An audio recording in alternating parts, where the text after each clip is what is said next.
Bonjour et bienvenue sur No Limite Sécu, le podcast francophone hebdomadaire dédié à la cybersécurité.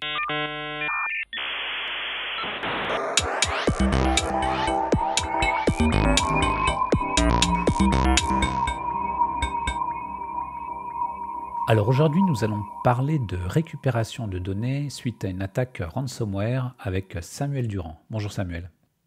Bonjour. Pour discuter avec lui, les comptes en de sécu sont Vladimir Kola, Bonjour. Paul Amar Bonjour. et Hervé Schauer. Bonjour. Alors Samuel, en préambule, est-ce que tu voudrais bien te présenter ? Oui, alors Samuel Durand, je fais de la récupération de données depuis plus de 25 ans maintenant. Je travaille dans la société Databack.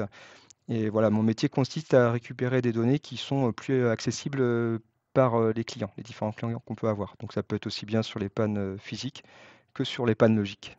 D'accord. Donc c'est essentiellement les problématiques que vous adressez. Il y en a peut-être d'autres. Tu veux compléter ? Alors oui, actuellement, depuis en fait, on va dire, la crise du coronavirus, on se retrouve à avoir énormément, d'attaques par rançongiciel et on est avec, toute l'expérience qu'on a pu accumuler au cours de ces 20 années, apte à pouvoir récupérer les données malgré un chiffrement, des données et des sauvegardes par les attaquants. Et Databack, c'est une société qui a 20 ans. En fait non, Databack a 20 ans et j'ai travaillé dans un autre laboratoire de récupération de données, moi personnellement 5 ans. Attends, parce que c'est quand même assez incroyable ce que tu racontes là. Ça marche dans 100% des cas. Parce que là, tous les RSSI qui écoutent là, ils vont t'appeler demain. Tu vas être saturé d'appels. Comment ça marche? Comment ça marche? Alors en fait, il y a plusieurs possibilités parce qu'il faut savoir que lors d'une attaque, l'attaquant va tout faire pour pouvoir, rendre inexploitable donc aussi bien les sauvegardes que évidemment les données de production. Donc pour ça, il va, chiffrer la donnée ou la détruire. En règle générale, on va avoir la production qui va être chiffrée afin de conserver uniquement, un vecteur de déchiffrement. C'est plus simple pour lui et puis, le reste, soit la détruire, ou supprimer. Alors ça peut passer par une réinitialisation des sauvegardes, un effacement, voilà, ou même un chiffrement des sauvegardes. Donc ce qu'il faut savoir, c'est que l'attaquant, il va essayer de chiffrer l'ensemble du système d'information en un minimum de temps. Voilà, pour justement éviter toute problématique d'arrêt du chiffrement. Et ce qu'il va faire, c'est que les fichiers volumineux containers, type disque virtuel de machine virtuelle, sauvegarde container, vont être chiffrés que partiellement. C'est-à-dire qu'ils vont être chiffrés un petit peu au début, au milieu et à la fin. Ça, c'est vraiment pour accélérer le processus de chiffrement.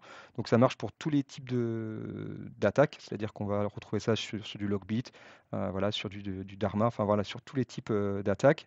C'est vraiment un point commun qu'ils ont, c'est que le chiffrement ne peut pas se faire sur l'ensemble du système d'information. Il y a beaucoup trop de données à chiffrer, ça prendrait beaucoup trop de temps.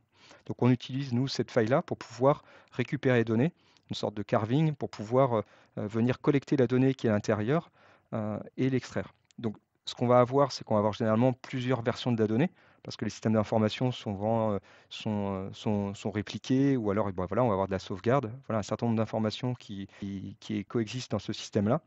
Et puis donc vu que le chiffrement se fait par bande, toutes les zones qui ne sont pas chiffrées, on va les mixer entre les différentes versions de la donnée pour pouvoir la récupérer et la rendre 100% fonctionnelle pour le client. Alors bien évidemment, il y a quelques cas pour lesquels c'est pas possible, ou alors voilà, il y a des problématiques. C'est quand on n'a pas beaucoup de versions de la donnée, quand il y a des chiffrements très forts, mais ça c'est très rare et généralement c'est pour les fichiers qui sont de taille petite. C'est-à-dire que si vous allez avoir du fichier à plat sur un NAS de sauvegarde par exemple, c'est que du fichier Word, Excel, enfin voilà, de la bureautique. On va se retrouver à avoir des fichiers chiffrés à 100% à partir du moment où il faut une taille par exemple de 2 mégaoctets. Donc nous, on va vraiment attaquer des systèmes où on va essayer d'avoir des fichiers volumineux containers, type container. Mais ça peut être également de la base de données SQL Server ou des fichiers de backup de base. Et il y a il y a une attaque. Ça se passe comment? Est-ce que vous vous déplacez partout en France, en Europe? Est-ce que autrement les clients, je sais pas, du coup éteignent les machines, récupèrent les disques, vous les envoient? Comment ça marche du coup le processus de récupération? Alors en règle générale, on va débuter par un call de qualification avec le client. Donc c'est une sorte de cellule de crise, vraiment dès le début de l'attaque, pour essayer déjà de connaître tout le périmètre qui était touché lors de l'attaque, identifier donc les supports. S'il y a besoin de rapatrier le matériel, on va avoir un système de transport dédié, c'est-à-dire que c'est vraiment une personne A qui va venir nous amener directement au laboratoire le matériel, donc c'est souvent des baies de stockage, des choses comme ça. Et puis on va pouvoir directement sécuriser cette information. On va créer des doubles en fait, et après analyser avec nos outils les différents formats qui ont pu être chiffrés.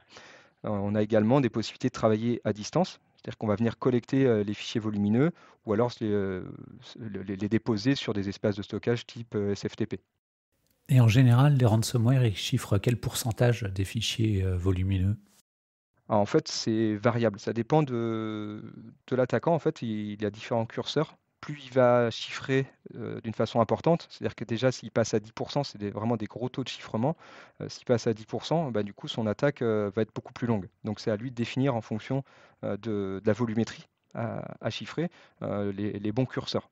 On va être généralement, oui, entre 1% et jusqu'à 20% maximum, en règle générale. Et pour revenir finalement à ce rendez-vous un petit peu voilà, qualificatif, pas de qualification, pardon, est-ce qu'il y a des actions que les clients ne doivent absolument pas faire? Éteindre les machines ou des actions qui finalement vous rendraient la tâche limite impossible d'un point de vue récupération?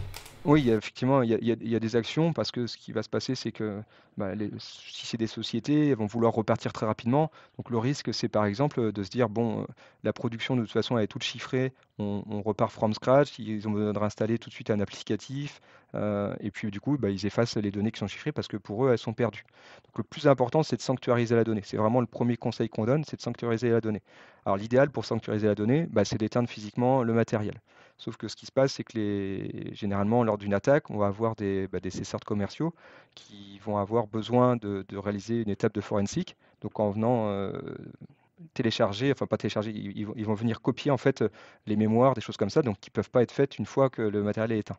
Donc en règle générale, voilà, on essaie de s'entendre pour vraiment faire les meilleures actions dans les meilleurs délais et puis de conserver au maximum la donnée. Mais est-ce qu'on peut pas éteindre en déconnectant le réseau? Ça sert pas parce que le logiciel continue à chiffrer? Ah si, tout à fait. Si, c'est la première chose, c'est déjà se déconnecter du réseau. Ça, c'est la première recommandation. Mais généralement, elle est déjà faite par le CSRT, hein, bien entendu. Ouais, ouais, ouais. Et tous les systèmes de mise en veille en mode un peu hibernation, où en fait ça dump la RAM sur le disque et ça éteint la machine. Finalement, tu as l'avantage d'éteindre la machine et d'avoir une copie de la RAM écrite sur le disque. Ouais, ça peut, voilà, c'est des choses, voilà, c'est le type de recommandation qu'on peut avoir. Ça dépend vraiment des types de systèmes qu'on rencontre, parce que ça peut être vraiment des systèmes très, très différents en fonction des entités qui se sont fait attaquer. Et dans un labo type Databac ou autre, qu'est-ce qu'il y a c'est quoi le matériel que vous avez Bon, bien entendu, vu qu'on est une société spécialisée dans la récupération de données, on va voir tout ce qui est salle blanche, voilà, appareil vraiment pour pouvoir réparer les microcodes de disque. Mais ça, c'est vraiment la partie récupération de données physiques. Mais également pour la partie euh, ransomware, là, on va vraiment être sur des duplicateurs en mode écriture, enfin sans écriture en fait, hein, pour qu'on puisse accéder au disque dur proprement. On va avoir énormément de disques durs, on a beaucoup de capacités qui sont voilà, en pétaoctets au laboratoire de Databac pour pouvoir dupliquer au maximum l'information. Et puis après, bah, ça va être des outils d'analyse avec voilà, des machines qui sont très performantes. Et puis le plus important, je dirais le nerf de la guerre pour ça, ça va être vraiment d'avoir une expertise, une analyse des systèmes de fichiers, des formats de fichiers. Donc en fait, c'est du reverse engineering sur les différents formats de fichiers, voilà, sur tout ce qui existe, être à même de ne pas être surpris, c'est-à-dire que si on reçoit une nouveauté, bah, pas se dire on attend un outil qui va sortir sur Internet ou voilà, à l'achat. On a déjà tout pensé et on est apte de pouvoir créer des nouveaux développements pour pouvoir pallier à ces problématiques-là et puis voilà, récupérer la donnée. Alors j'ai une double question par rapport à ça, c'est que vous fonctionnez vraiment en mode fichier, pas plutôt en mode, je sais pas, bloc partition. Et l'autre question un peu sous-jacente, c'est finalement des systèmes de partition, il y en a quand même beaucoup. Vous supportez tout ce qui existe, en tout cas tous les standards? Oui, bien sûr. Donc, comme ce que j'expliquais au début, c'est qu'on va également avoir certaines possibilités qui ne sont pas le chiffrement, mais par contre la suppression. Donc là, on va travailler au niveau bloc, au niveau des partitions, donc tout ce qui est effacement, enfin réinitialisation. Donc, on va travailler aussi bien sur donc, tout ce qui est Windows, donc NTFS, mais également tout ce qui est système de fichiers qui sont intégrés généralement au NAS. Donc, on va être sur du XFS, du BTRFS, de l'XTFS, enfin voilà, tous les systèmes de fichiers, même des systèmes de fichiers je dirais, nouveau. On est à même de faire du reverse dessus. C'est vraiment une grosse expertise voilà, toute l'équipe qui travaille avec moi a ces compétences-là pour pouvoir faire du reverse engineering au niveau des systèmes de fichiers, mais également des formats de fichiers.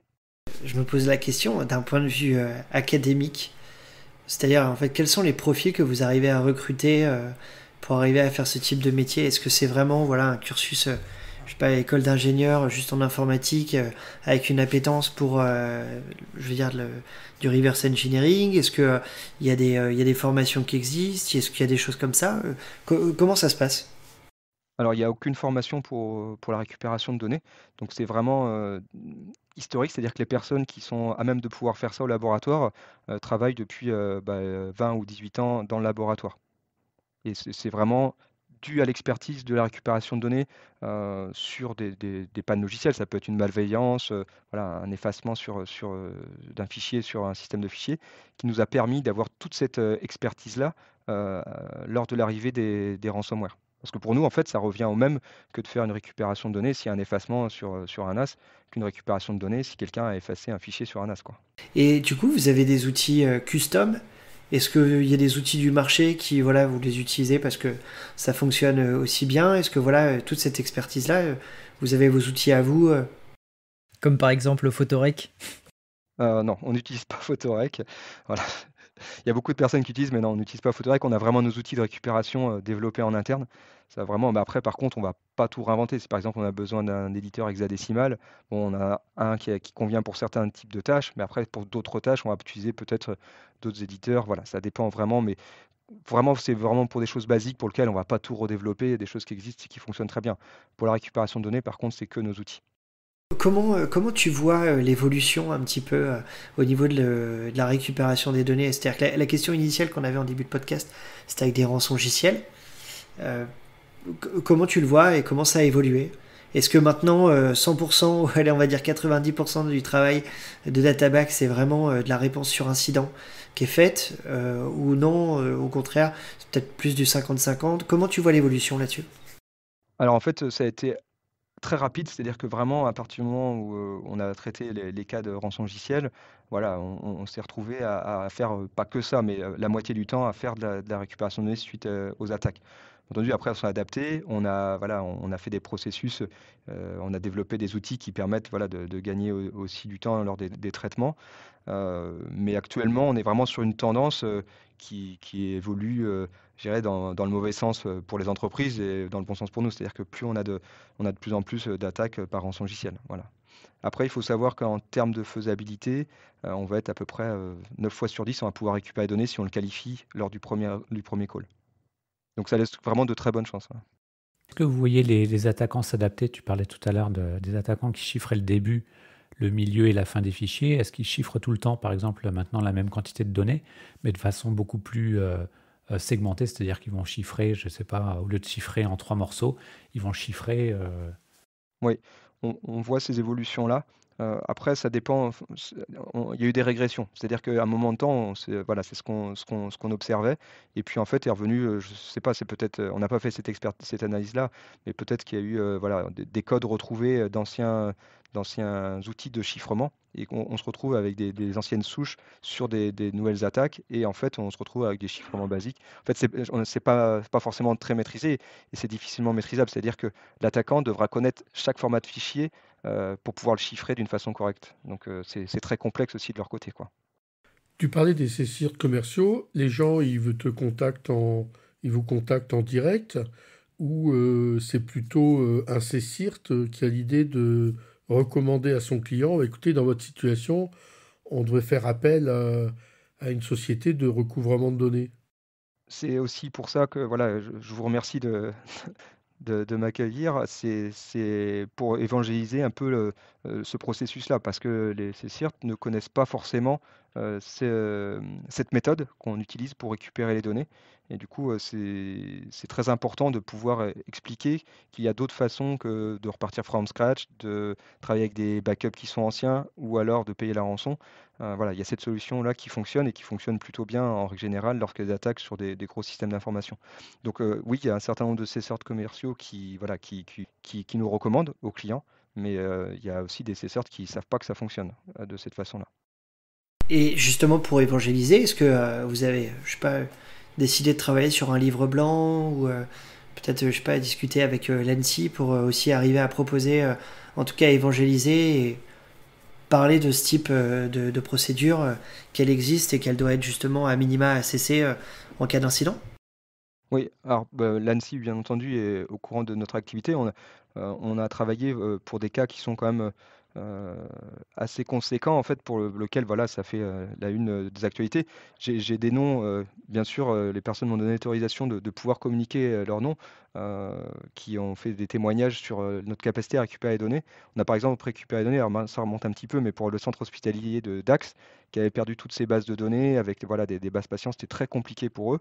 On a pu récupérer toutes les données de ces bases-là. Donc, ben, grâce voilà, à la connaissance de certaines personnes, on a pu intervenir dessus. C'est trop chouette. Justement, tu vois, c'était un petit peu la question que j'allais te poser. C'est voilà, est-ce que tu avais.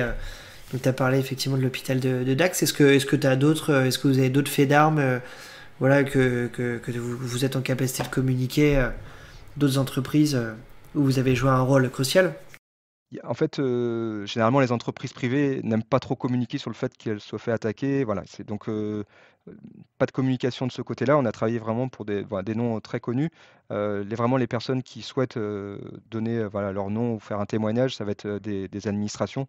Donc, on peut parler, par exemple, on avait travaillé pour Marseille Ex-Métropole, qui avait perdu ses données pour un gros système d'information. Annecy, la ville d'Annecy, enfin voilà, un certain nombre de villes françaises qui avaient perdu voilà, toutes leurs données et qui, grâce à nous, ont pu récupérer l'ensemble de leur système d'information et repartir. Voilà, il y a des problématiques qu'on n'imagine pas au début de l'attaque, mais qui peuvent être voilà, dans le long terme très compliquées. En tout cas, il y a une problématique que moi j'imagine tout de suite, hein, c'est que, ah bah tiens, mais comment ils ont fait pour faire entrer aussi vite un nouveau fournisseur et lui passer commande? Très fort. Ça passe par des intermédiaires ou vous faites en direct avec les collectivités? Alors, en règle générale, on va travailler en direct avec les collectivités. Il y a vraiment une notion d'urgence dans notre travail, hein. Le système d'information est plus du tout accessible. Oui, donc de toute façon, ils ne pourraient pas sortir de bons de commande par le système d'information. Donc ça sort à la main. Ok.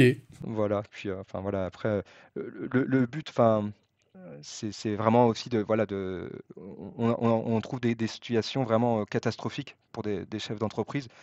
On les reçoit dans des états, épouvantables et voilà, il faut aussi à un moment ou à un autre, avoir un peu de solidarité et puis voilà, essayer d'avancer pour que voilà, ils puissent récupérer leurs données rapidement et puis poursuivre, Et vous avez des relations avec Cybermalveillance parce qu'avec leur label Expert Cyber, ils ont tout un tas de gens qui répondent dans toute la France et qui seraient des potentiels, enfin des gens qui pourraient aiguiller vers les solutions de votre type. Vous avez des relations avec...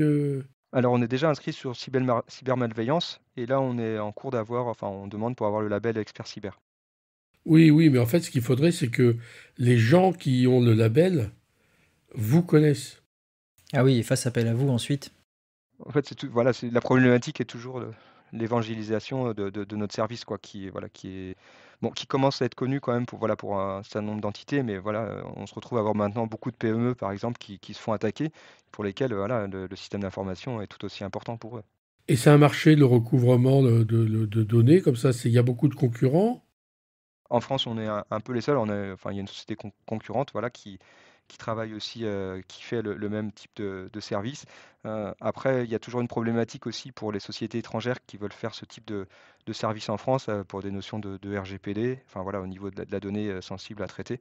Mais au niveau européen, ouais, par rapport à l'expertise qu'on a avec nos confrères, on est voilà, la société voilà, qui a travaillé sur les plus gros cas de récupération de données, vraiment pour lesquels on a travaillé dès le début, on a nos outils à nous développés enfin, en interne, donc vraiment une grosse expertise sur la récupération de données suite au ransomware. Est-ce qu'il y a une typologie de données sur laquelle il y a plus de chances de succès? Est-ce que c'est les bases de données, par exemple, contrairement à des serveurs de fichiers? Non, parce qu'en fait, plus la donnée va être, si par exemple on a un disque virtuel qui est chiffré, si à l'intérieur il y a des millions de fichiers à plat, on a plus de chances de récupérer peut-être, j'ai envie de dire, sur un million, on va en récupérer 990 000. Donc voilà, ça fait beaucoup de fichiers récupérables. Si c'est une base de données, par contre, on n'a qu'une version, elle est endommagée, bah, sur une base SQL Server, ça va tout de suite poser problème pour récupérer les données. Après, ça dépend vraiment des cas. C'est pas, voilà, il y a pas vraiment de règles pour ça, mais Et les processus de récupération de données prennent combien de temps en règle générale? alors, ça dépend forcément de la taille du système d'information. Déjà, on va prioriser, avec le client, ce qui est le plus important pour eux, pour repartir au plus vite. Mais en règle générale, sous 24 heures, on va déjà pouvoir avoir un aperçu, du taux de chiffrement, des possibilités qu'on a de récupérer les données.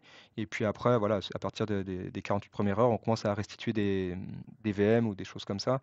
Heu, En règle générale, ils mettent plus de temps à reconstruire leur nouveau système d'information pour implanter la donnée récupérée que nous, on récupère les données. Donc c'est pas forcément une problématique. Bon, par contre, oui, il faut intervenir très vite et surtout rassurer très vite, le client comme quoi les données peuvent être récupérées. Et est-ce que vous avez besoin à chaque fois d'intervenir sur place? Vous pouvez faire ça en remote, enfin vous pouvez guider les gens sur place.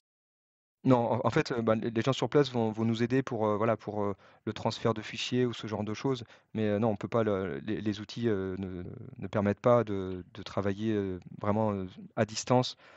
On peut déployer certains outils à distance, mais ça, c'est toujours très complexe. On a l'habitude de travailler en laboratoire et puis, il y a beaucoup de choses. Par exemple, vous avez, des NAS qui ont été effacés. On va pas accéder aux disques par le réseau Ethernet. Va falloir sortir les disques et puis travailler directement physiquement sur les disques. Donc c'est toujours très compliqué de mettre ça en œuvre chez les clients. Et tout à l'heure, tu parlais de RGPD, de conformité.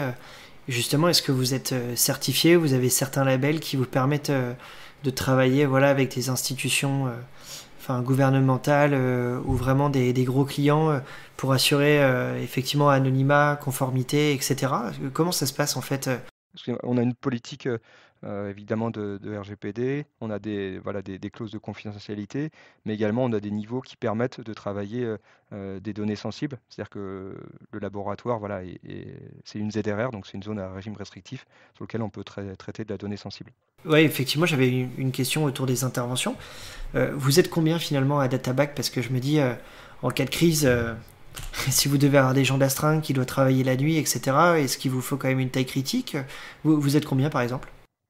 On est une quinzaine à Databack, vraiment au niveau labo à travailler. Donc, c'est voilà, il faut quand même, plusieurs personnes pour pouvoir, travailler sur un cas et après, ça dépend vraiment de la taille du système d'information et puis du nombre de disques à traiter. Mais, on travaille, la nuit, le week-end, vraiment en HNO, si voilà, en règle générale, sur les gros cas, on va travailler en HNO, oui. Ok, est-ce que tu souhaiterais ajouter d'autres choses, Samuel? Non, bah, peut-être des conseils pour les sauvegardes parce qu'en fait, on n'en parle pas assez. En règle générale, les sociétés se sentent, sécurisées. Enfin, il y a énormément de solutions qui existent pour sécuriser ces données, pour les sauvegarder. Donc, un petit rappel, je pense que ça fait jamais de mal sur la sauvegarde. Nous, on conseille vraiment les sauvegardes type, 3-2-1, donc c'est vraiment 3 versions de la donnée sur 2 sites différents avec une sauvegarde externalisée. Mais ce qui est vraiment très important, parce qu'on le voit de plus en plus lors des attaques, c'est que vraiment important d'avoir, une sauvegarde avec un air gap, c'est-à-dire vraiment qu'il soit déconnecté physiquement du réseau. On a vu, récemment des sauvegardes qui se faisaient sur bande, donc très bien, on se dit sur bande, c'est parfait, sur un site vraiment, complètement externalisé. L'attaquant est venu effacer dans le robot de librairie, il y avait une quarantaine de bandes, bande par bande et après a chiffré tout le système d'information. Donc on est vraiment sur voilà, Il a intrusé le robot, et à partir du robot, il a effacé les bandes une à une. oui, Et ça lui a pris combien de temps? ça lui prend un certain temps, ouais, il faut, plusieurs heures, mais ils l'ont fait. Ça, c'est un vicieux. Mais alors moi, je connaissais une autre version de l'affaire, c'est que simplement, c'est le robot qui a été chiffré avec les index. Donc après, c'était un peu la merde, quoi. Oui, alors ça, on le rencontre assez fréquemment. On fait aussi de l'aide à la restauration, c'est-à-dire que, en règle générale, par exemple, la machine virtuelle Vim qui va s'occuper de la sauvegarde sur le robot, se fait chiffrer, bah, c'est très compliqué, il se retrouve à avoir 40 bandes dans les bras. Donc nous, on va cataloguer chacune des bandes, définir lequel jeu de bande est le plus récent pour lequel ils ont besoin. On va les aider à la restauration pour que ça aille plus vite, en fait. Ça, c'est des services qu'on propose également pour la remédiation. Non, mais ça, c'est vachement intéressant, parce que ça arrive souvent. Oui, ça arrive souvent ça. Après, c'est pas aussi, enfin voilà, c'est pareil, c'est pas connu, voilà, mais on fait aussi tout à fait ce type de service. Il y a aussi un service voilà, qui peut être important parce que il y a peut-être beaucoup de personnes qui travaillent dans ces sortes, qui vous écoutent et en fait, on va aussi récupérer des VM qui ont été chiffrés. Donc le client n'a pas besoin forcément des données qui sont dedans, mais on va pouvoir récupérer tous les artefacts qu'ils peuvent avoir besoin pour leur analyse forensique. C'est-à-dire que c'est vraiment les search qui nous demandent de récupérer des VM qui peuvent être des VM pivots que l'attaquant s'est servi en fait, pour déployer en fait toute son attaque. Cette VM a été chiffrée, donc pour les search, c'est toujours difficile de récupérer la donnée qu'il y a dedans, donc les logs, enfin voilà, un certain nombre de métadonnées qui leur sont utiles. Et on va être à même de pouvoir les récupérer pour qu'eux ils puissent avancer dans leur expertise, puis trouver surtout les points d'entrée de l'attaquant. Alors, tu avais commencé à donner des conseils en matière de sauvegarde. Est-ce que tu as terminé ou parce qu'il me semble qu'on t'avait coupé? Non, on pourra en parler très longtemps des sauvegardes. Il y a beaucoup de solutions. Après, c'est vraiment garder voilà, cette méthodologie de 3-2-1+. Et le plus, c'est vraiment le déconnecter du réseau, pas le cloud. Enfin, voilà, vraiment, sur le nombre d'attaques, on a à peu près, j'ai envie de dire, en attaque, par an, on va avoir 200 à 300 attaques qui vont arriver chez nous. On voit vraiment des choses qui n'étaient pas du tout préparées pour les DSI et voilà, il faut vraiment penser à faire de la sauvegarde. Ça peut être sur bande, mais enfin ou externalisé, vraiment déconnecté du réseau. Et des tests de restauration réguliers aussi. Bien entendu, après, oui, ça sert. Ça, c'est quand même très important. Ok, Samuel, est-ce que tu voudrais ajouter le mot de la fin? Le mot de la fin, merci d'avoir écouté voilà, ce que j'ai pu expliquer sur la récupération de données suite au ransomware. Et puis j'espère que ce service-là pourrait être connu. Ça permettrait à beaucoup de sociétés, je pense, d'éviter de payer les rançons. C'est nous qui te remercions d'avoir accepté notre invitation. Merci aux contributeurs. Chers auditeurs, nous espérons que cet épisode vous aura intéressé. Nous vous donnons rendez-vous la semaine prochaine pour un nouveau podcast. Au revoir. Au revoir. Au revoir.